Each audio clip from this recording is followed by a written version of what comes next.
1 de maio de 2020, último domingo do mês, Deus tem uma palavra para você, para o seu coração. Eu convido a você que abra a sua Bíblia comigo aí na sua casa, mantenha a sua Bíblia aberta na passagem que vamos ler, para que você possa acompanhar comigo a exposição desse texto. Convido você para ler comigo no Evangelho de Cristo, conforme o relato de Lucas, Lucas capítulo 15. Leremos dos versos 11 ao verso 24. Lucas 15, 11 a 24.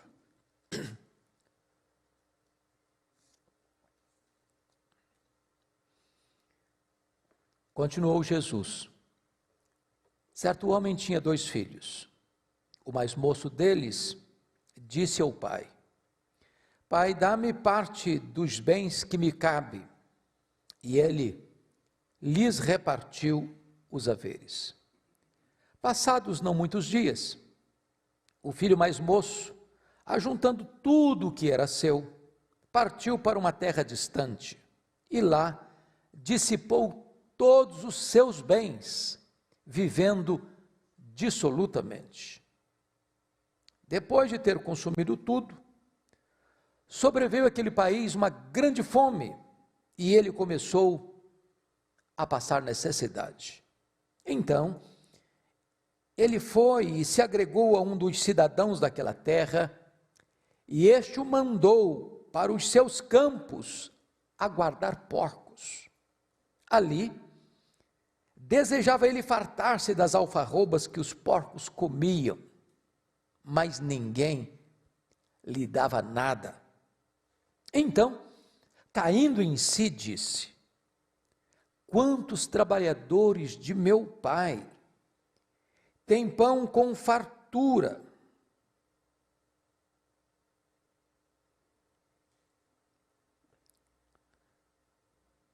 e eu aqui morro de fome.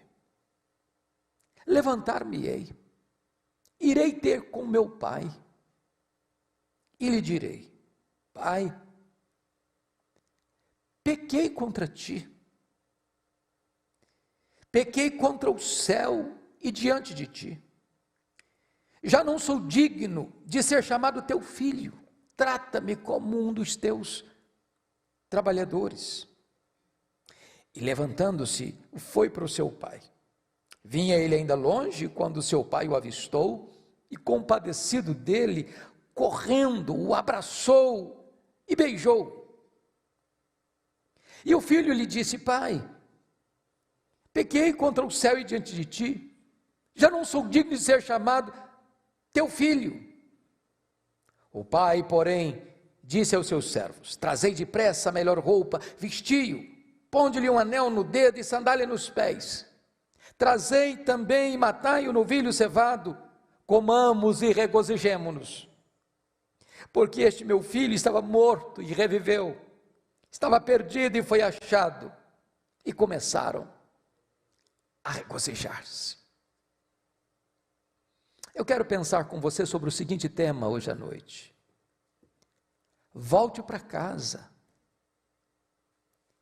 O pai está esperando por você. Volte para casa. O pai está esperando por você. Hoje tem muitos filhos de crentes, filhos da promessa, criados no Evangelho, que se desviaram, que se afastaram da igreja, que estão longe, muito longe. Talvez até mesmo descrendo daquilo que aprenderam na infância.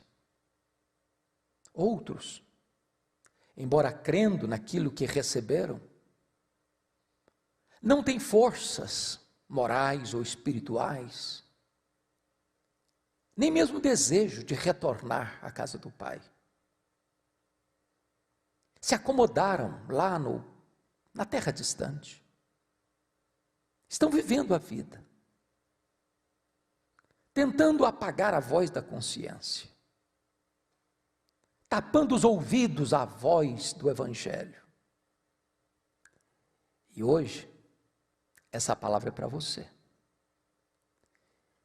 E a palavra de Deus para você é esta: volta para casa. Volta para casa. O Pai está esperando você. O Senhor Jesus Cristo, aqui em Lucas 15, conta 3 parábolas para responder à postura dos escribas, dos fariseus, que censuravam Jesus porque estava comendo e bebendo com os pecadores e publicanos. Então Jesus narra 3 parábolas para falar acerca do amor de Deus. Deste amor que nas 3 figuras, nas 3 parábolas, a parábola das ovelhas, da ovelha perdida, dentre 100, uma se perdeu. Das dracmas, dentre 10, uma estava perdida. E dos filhos, um perdido fora de casa e outro perdido dentro de casa.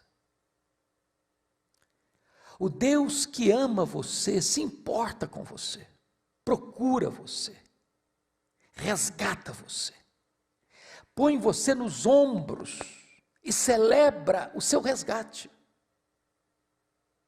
Hoje, de forma breve, eu quero me deter apenas em parte desta parábola, a última, falando um pouco para você deste filho, chamado e conhecido como filho pródigo. Muito embora a personagem mais conhecida e mais destacada desta parábola não seja o filho, nem o que saiu de casa, nem o que ficou em casa, mas a figura do pai, a figura que mais salta aos olhos nessa história de amor. E a história do pródigo pode ser resumida em 4 fases. A primeira fase, ele era feliz inconscientemente na casa do pai. Ele tinha tudo. Ele tinha o pai, ele tinha o irmão, ele tinha mesa farta. Na casa havia muitos trabalhadores que se assentavam à mesa farta. Tinha segurança. Mas de repente, um fato aconteceu, chamado de insatisfação. A insatisfação é um perigo, é uma ameaça, é sutil. Ela consegue semear no seu coração o sentimento de que você merece mais, de que você pode mais, e de que você não deva ficar limitado ao que você tem na casa do Pai, porque existe para fora dos muros e para além dos muros uma vida que está pulsando lá fora, e você precisa beber todas as taças dos prazeres que esta vida oferece a você. E de repente, a casa do Pai se torna uma casa enfadonha, e de repente o pai já não representa mais nada para você, e de repente a mesa farta já não diz nada para você, e de repente a segurança que você tem já não diz nada para você, e agora fazendo uma aplicação espiritual, de repente a sua igreja já não tem mais valor para você, ela já não se torna mais interessante para você, e de repente o mundo vai atraindo o seu coração, vai conquistando a sua mente, vai entrando nas suas emoções, e daqui a pouco você diz: não, eu não quero mais. É por isso que esse moço chega para o seu pai e diz: pai, eu quero a parte que me cabe da minha herança. Naquela época, o pai não repartia a herança enquanto ele estava vivo, essa herança só era desfrutada depois da morte do pai. Mas esse menino está dizendo para o pai assim: olha pai, eu não me importo com o senhor, no meu coração o senhor já morreu, eu só quero o que é meu. Eu não quero mais ficar aqui, estou cansado. Essa casa não me satisfaz mais. Quantos filhos saíram da igreja, que abandonaram a criação que tiveram, que se afastaram do Evangelho. Porque de repente o mundo parecia mais atraente para eles do que a casa do Pai, do que a casa de Deus, e se afastaram. Mas note você que além da insatisfação existe um segundo ponto, que é a rebeldia. É quando a insatisfação gera ingratidão e a ingratidão dá à luz à rebeldia. Ele mata o pai no coração antes de receber a herança do pai. Talvez você que está aí hoje, vivendo longe de Deus, talvez num país muito distante, talvez você também, de repente, nutriu no coração uma insatisfação, e essa insatisfação gerou uma ingratidão, e a ingratidão deu à luz a rebeldia no seu coração, e você virou as costas para Deus, virou as costas para a igreja, virou as costas para seus pais, virou as costas para a sua família. Você era feliz e não sabia. Você era feliz inconscientemente. Mas vem o segundo estágio. O segundo estágio, ele era infeliz, inconscientemente, no país distante.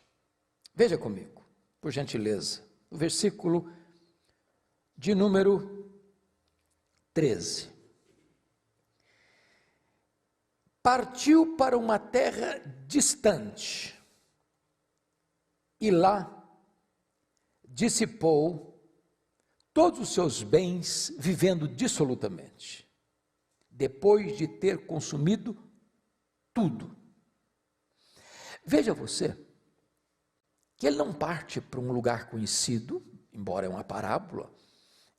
Jesus, cuidadosamente, como um artista das palavras, define como terra distante. Ele quer um rompimento radical, ele quer uma mudança total. Ele não quer ficar ali nos limites, próximo da casa do Pai, ele quer distância. Quando ele vai para esse país distante, ele pensa que a vida está lá. Ele começa a curtir a vida. Ele começa a beber todas as taças dos prazeres. No versículo 30, o seu irmão, a Bíblia não diz se o irmão tinha razão ou não, mas o irmão o acusou de ter gastado tudo com meretrizes. Talvez com festas. Talvez com diversões muito quentes, muito acaloradas, movidas a paixões carnais, com rodas de bebedeiras, com muitos amigos, rasgando a cara em gargalhadas ruidosas. Enquanto ele tinha dinheiro para bancar o banquete, a festa, o ajuntamento dos amigos, parecia que estava tudo bem, parecia que ali sim tinha vida. É assim o mundo. Ele atrai, ele seduz. Assim são os amigos utilitaristas, que se aproximam de você para sugar um pouco, para extrair um pouco, para se aproveitar um pouco. E ele estava rodeado de amigos que não eram amigos, que estavam vivendo aquele tempo com ele. Talvez hoje você esteja vendo isso. Há alguns anos, eu fiz um trabalho evangelístico no período de carnaval na cidade de Vitória, e fiquei muito perplexo e chocado, quando constatei que 30% das pessoas que estavam lá, bebendo, dançando, se drogando, lá nas avenidas de carnaval, tinham passado por uma igreja evangélica, eram desviados de uma igreja, criados no evangelho.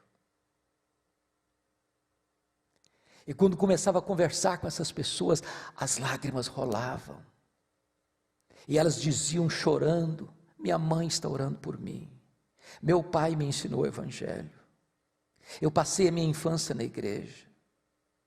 Talvez você está me ouvindo aí, você é um pródigo, está numa terra distante, talvez agora curtindo a vida, celebrando, festejando, Você quer apagar a voz da sua consciência, você não quer ouvir a voz de Deus, e você então tenta ludibriar sua própria alma com muitos prazeres terrenos.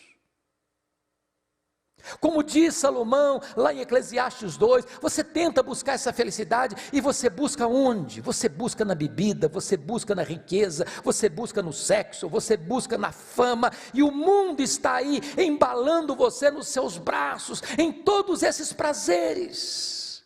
E você nem sabe que nesse lugar, chamado terra distante, você é infeliz, e nem sabe disso.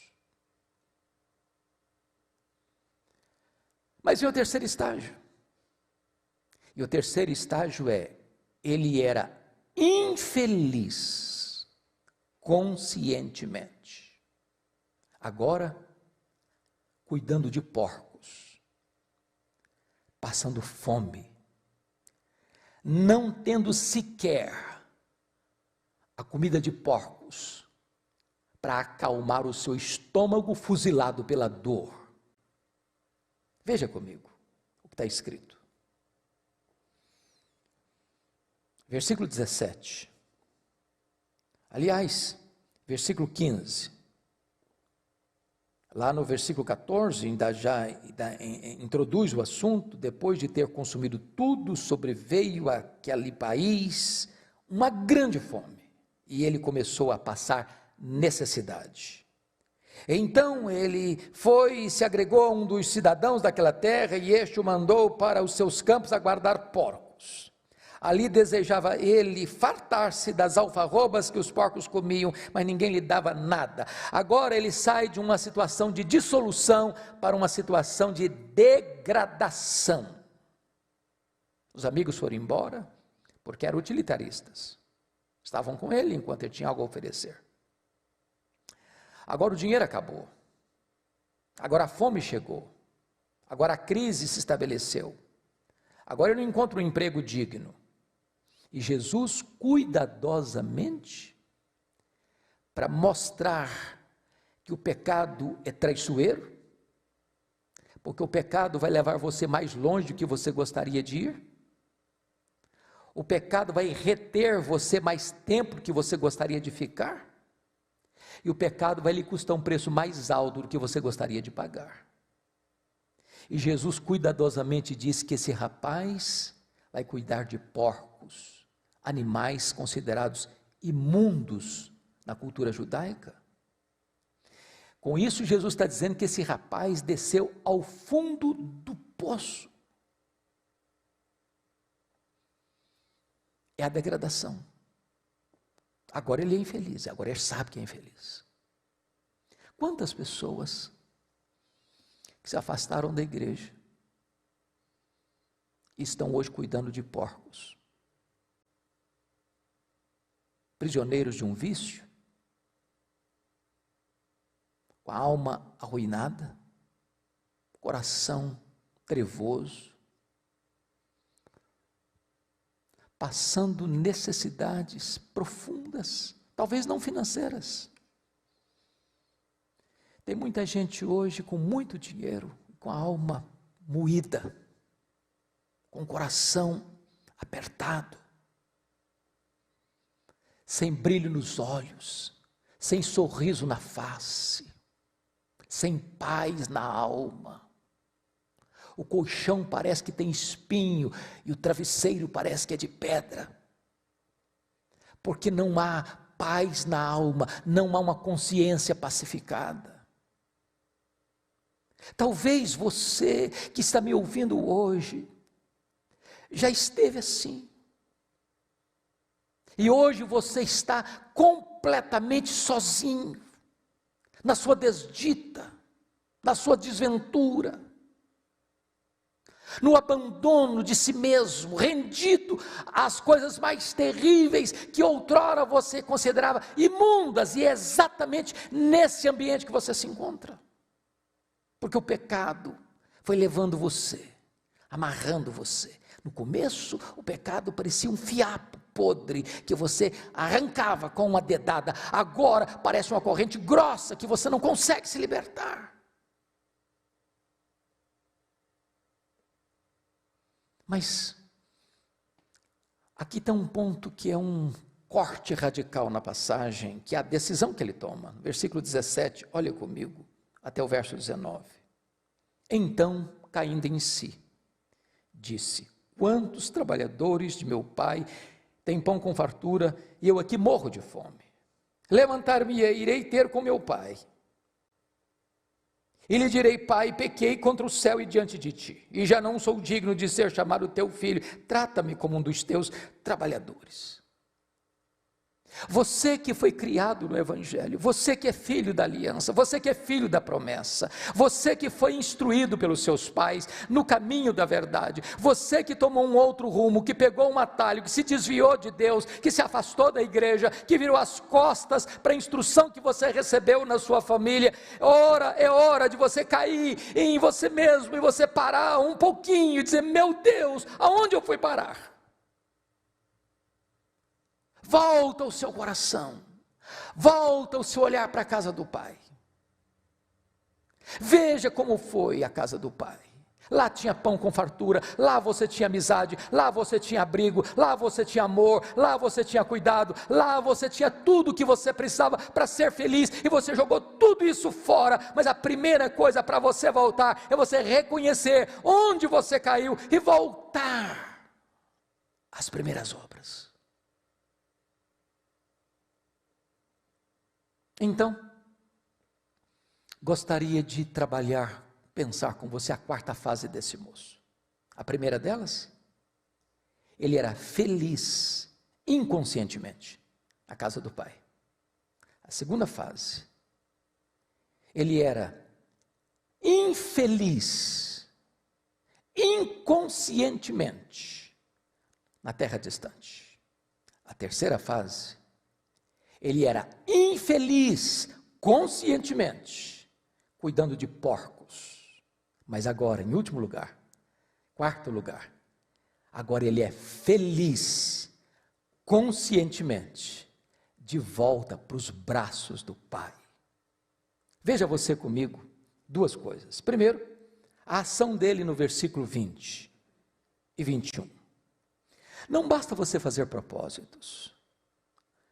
Eu já tenho conversado com tantos filhos desviados, que até choram, que até reconhecem, mas não se levantam, mas não agem. Você não é aquilo que você sente, você não é aquilo que você promete, você não é aquilo que você fala, você é aquilo que você faz. Olha comigo o verso 20. E levantando-se foi para o seu pai. É preciso ação. E eu quero encorajar você hoje em nome de Jesus. Não importa há quanto tempo você está afastado da igreja, não importa há quanto tempo você está afastado da comunhão com Deus, levante-se e volte para a casa do Pai. Ele está esperando você. Toma uma decisão. Alguns dizem: pastor, mas hoje eu tenho tanta coisa que está pendente da minha vida, eu fiz tanta coisa errada, eu estou hoje preso a um vício, a um pecado, a uma situação, eu não consigo, vou resolver isso primeiro, quem sabe depois, amanhã talvez eu volte. Em nome de Jesus, tome a decisão hoje, agora, é um ato, uma decisão sua. Toma a decisão: levantar-me-ei, irei ter com meu Pai. E diz o texto, no verso 20, que ele caminha para a casa do pai, sem saber qual seria a resposta do pai. Ele tinha ferido o coração do pai, ele tinha virado as costas para o pai, ele tinha matado o pai no seu coração, ao pedir antecipadamente a sua herança. Mas diz a Bíblia, versículo 20, que vinha ele ainda longe, quando seu pai o avistou. Quando seu pai o avistou. Eu quero dizer para você que antes de você querer voltar para Deus, Ele já está se voltando para você. É Ele que amou você primeiro. É Ele quem procura você. É Ele quem busca você. É Ele quem corre na sua direção.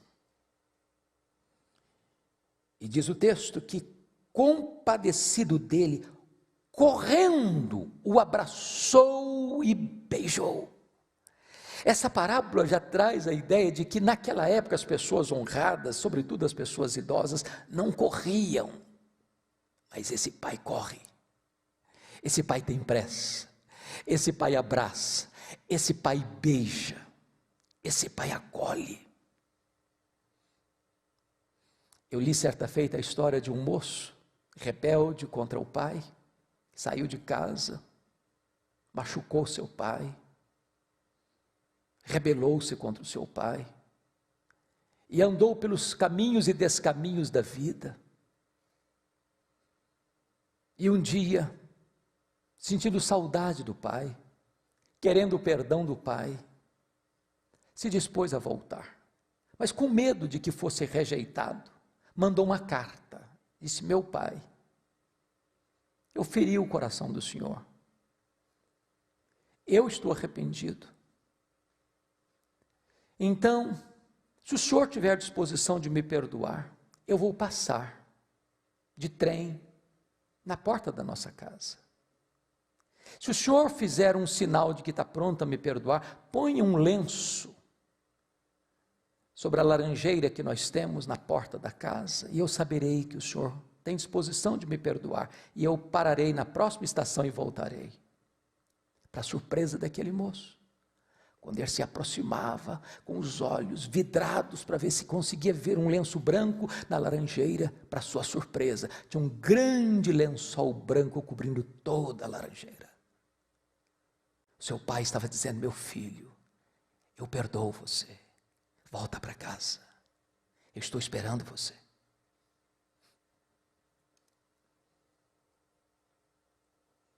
Diz o verso 21, que o filho então começa o seu discurso que havia ensaiado lá no campo guardando porcos, dizendo: pai, eu pequei contra o céu e diante de ti, eu já não sou digno de ser chamado teu filho. E o pai interrompe o seu discurso, e ele nem consegue terminar o que tinha planejado dizer: trata-me como um dos teus trabalhadores, quando o pai agora se dirige aos servos e diz assim, no versículo de número 22, trazei depressa a melhor roupa, vestiu e ponde-lhe o anel no dedo e sandália nos pés, trazei também, matai o novilho cevado, que era preparado para uma ocasião muito especial. E o pai arremata dizendo: porque este meu filho estava morto e reviveu, e estava perdido e foi achado, e começaram a regozijar-se. Eu quero dizer para você que o pai espera você, que o pai perdoa você, que o pai recebe você, que o pai restaura você, que o pai celebra a sua volta para ele, volta para casa.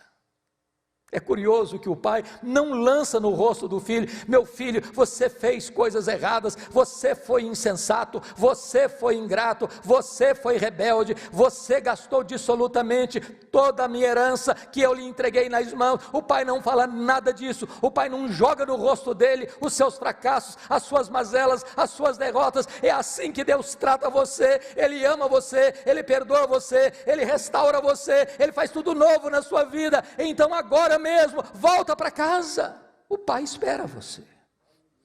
Você que está longe da casa de Deus, hoje é o dia da reconciliação, hoje é o dia do abraço de Deus, hoje é o dia do beijo do pai, hoje é o dia que Deus quer celebrar a sua restauração. Volta para casa, o pai está esperando você. Eu quero convidar o pastor Ival para vir orar por você. Não importa onde você esteja, você que é um pródigo, você que foi criado no Evangelho, volte para casa, a casa de Deus, a casa do Pai.